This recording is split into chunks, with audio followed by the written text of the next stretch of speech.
വന്യമൃഗ ഭീതിയിലാണ് പത്തനംതിട്ട ജില്ലയിലെ മലയോര മേഖല. കഴിഞ്ഞ ദിവസം റാന്നി വടശ്ശേരിക്കരയിലുണ്ടായ കടുവയുടെ സാന്നിധ്യമാണ് പ്രദേശത്തെ ഭീതിയിലാക്കിയിരിക്കുന്നത്. ആനയ്ക്കും പുലിക്കും പുറമെ കടുവയുടെ സാന്നിധ്യം കൂടി സ്ഥിരീകരിച്ചതോടെ വന്യമൃഗശല്യത്തിന് അടിയന്തരമായ പരിഹാരം കാണണമെന്നാണ് കർഷകരുടെ ആവശ്യം.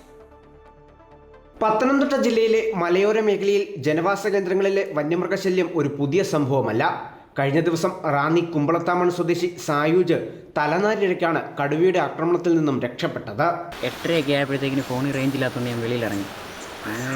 നേരത്തേക്കിന് അടുത്ത് പൂച്ചയൊക്കെ ഉണ്ടായിരുന്നു. അപ്പോൾ ഇതിനെ കണ്ടുകൊണ്ട് പൂച്ച ഓടി അതിൻ്റെ അടുത്തോട്ട് ചെന്നു. നേരത്തേക്കിന് ഇത് ഞാൻ അങ്ങോട്ട് നോക്കിയപ്പോൾ പടിയുടെ അവിടെ ഇങ്ങനെ മതിലിൻ്റെ കെട്ടയിലിങ്ങനെ കളന്ന് നിൽക്കുക. പിന്നെ ഞാൻ ചാടി പടിയുടെ അവിടെ വന്നിട്ട് ഒന്നുകൂടി നോക്കി. അന്നേരം ഈ റബ്ബറിൻ്റെ അടുത്തോട്ട് ഇത് വരുന്നുണ്ട്. പിന്നെ ഞാൻ അച്ഛനോട് പറഞ്ഞപ്പോഴത്തേക്കിന് ചാടിപ്പോയത്. പ്രദേശത്ത് കർഷകർ കൃഷി ഉപേക്ഷിക്കുകയാണ്. പുലിയും ആനയും കാട്ടുപോത്തും പന്നിയുമെല്ലാം ഇവരുടെ സ്വൈര്യ ജീവിതം നശിപ്പിച്ചു. ഇപ്പോൾ കടുവയും. സന്ധ്യ കഴിഞ്ഞാൽ ഞങ്ങൾക്ക് മുറ്റത്ത് പോലും ഇറങ്ങാൻ വയ്യാത്ത അവസ്ഥയാണ്. പിന്നെ ഒരു ആശുപത്രി കേസുണ്ട്, പോകാനൊക്കെയില്ല. കൃഷി ചെയ്യുന്ന ഞങ്ങൾക്ക് അങ്ങോട്ട് നഷ്ടമേ വരുന്നുള്ളൂ. ഒരു പൈസ കിട്ടാനില്ല. ഞങ്ങൾ എങ്ങനെ ജീവിക്കുമെന്ന് നിങ്ങൾ ഈ അധികാരവർഗത്തോട് ചോദ്യമില്ലേ? ഞങ്ങൾ ഗ്രാമീണ കർഷകരാ, കളങ്കമില്ലാത്തവരാ. എങ്ങനെ ഞങ്ങൾ ജീവിക്കണം? മോട്ടിക്കാൻ പറ്റുമോ? പിടിച്ചു പറിക്കാൻ പറ്റുമോ? ആനയും പന്നിയും കൃഷി നശിപ്പിക്കുന്നത് നിത്യസംഭവമാണ്. വീടിന് തൊട്ടടുത്ത് വരെ ആന എത്തുന്നു.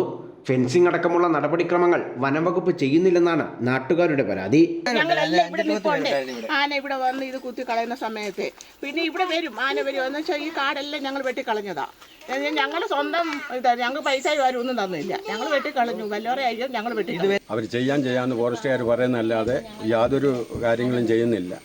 ഓരോ പ്രാവശ്യവും കഴിഞ്ഞ പ്രാവശ്യം ഇതുകൊണ്ട് ഫോറസ്റ്റ് വണ്ടികളെ നാട്ടുകാരെല്ലാം കൂടി ഒന്ന് തടഞ്ഞ് കാര്യങ്ങൾ ചോദിച്ചപ്പോൾ അവർ പറഞ്ഞു മിക്ക ഉത്സവം എല്ലാം ശരിയാക്കാമെന്ന് പറയുന്നു. പിന്നെ അത് കഴിഞ്ഞിട്ട് യാതൊരു നടപടികളും ഇതുവരെ സ്വീകരിച്ചിട്ടില്ല. തിങ്കളാഴ്ച വൈകിട്ടാണ് സ്വകാര്യ വ്യക്തിയുടെ പോത്തിനെ കടുവ ആക്രമിച്ചു കൊന്നത്.